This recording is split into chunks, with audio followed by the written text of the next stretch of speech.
Hello, नमस्ते। और आज का हमारा टॉपिक है कि क्या चाइना भारत पर शिकंजा कसता जा रहा है।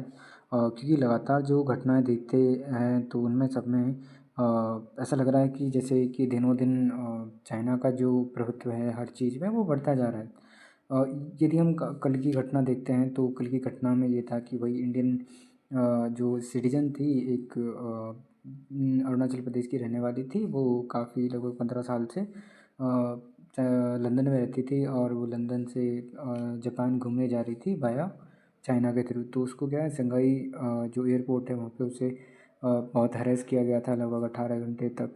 और तो ये पहली बार नहीं है, ऐसे बहुत सारे मामले हैं जो हो सकते हैं भविष्य में भी बढ़े।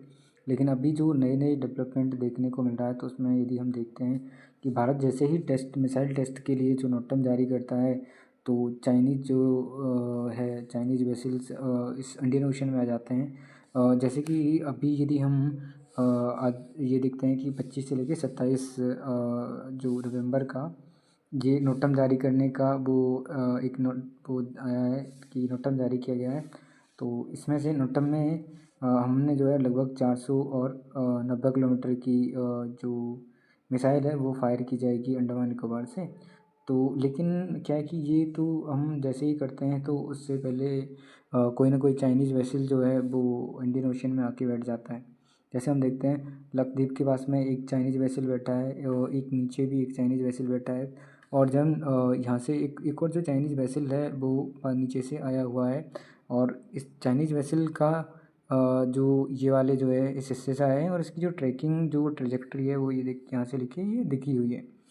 अब इधर होके तो आते नहीं हैं क्योंकि यहाँ से होके आते हैं तो फिर ज़्यादा जो है इनका पकड़ का डर रहता है, इसलिए वो जितने पास में नहीं आते यहाँ पे। लेकिन ये है कि इन्होंने जो है कि अपने रिसर्च वेसल के नाम पे पूरे इंडियन ओशन में धीरे धीरे जो प्रेजेंस है वो बढ़ा दी है। और ये जो है भारत के लिए और आने वाले भविष्य में भारत के लिए बहुत ही मुश्किल भरे टाइम हो सकता है। क्योंकि चाइनीज़ की जैसे जैसे इकोनॉमिक मसल्स पावर बढ़ती जाएगी वैसे वैसे ये भारत को और परेशान करता चले जाएगा।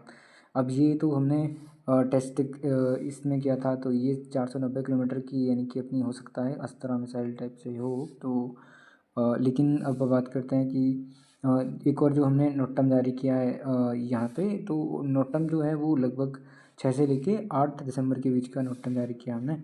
और अब इसमें क्या है कि 480 किलोमीटर की रेंज की एक मिसाइल हम जो है फायर करेंगे उड़ीसा से।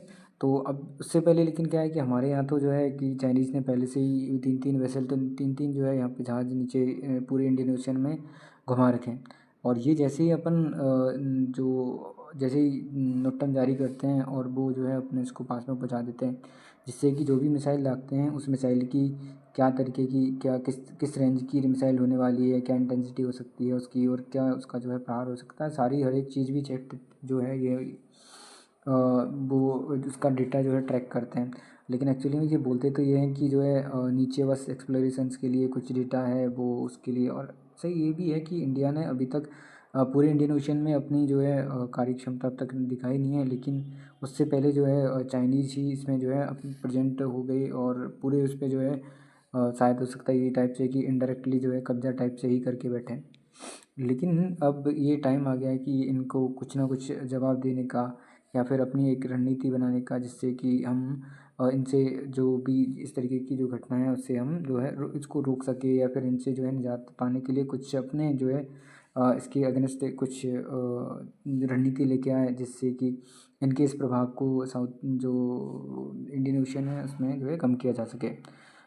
अदरवाइज़ तो ये पूरी तरीके से पूरे इंडियन ओशन पे जो हम बोलते हैं कि अपनी जो नेवी का ब्लू वाटर नेवी है तो उसकी जो है पूरी प्रेजेंस है उसी को ही ये पूरी तरीके से ख़त्म कर देंगे या फिर अपना जो है प्रभावहीन कर देंगे पूरी जो अपन यहाँ पर जो अपना फ़ायदा है पूरे इंडियन ओशन का।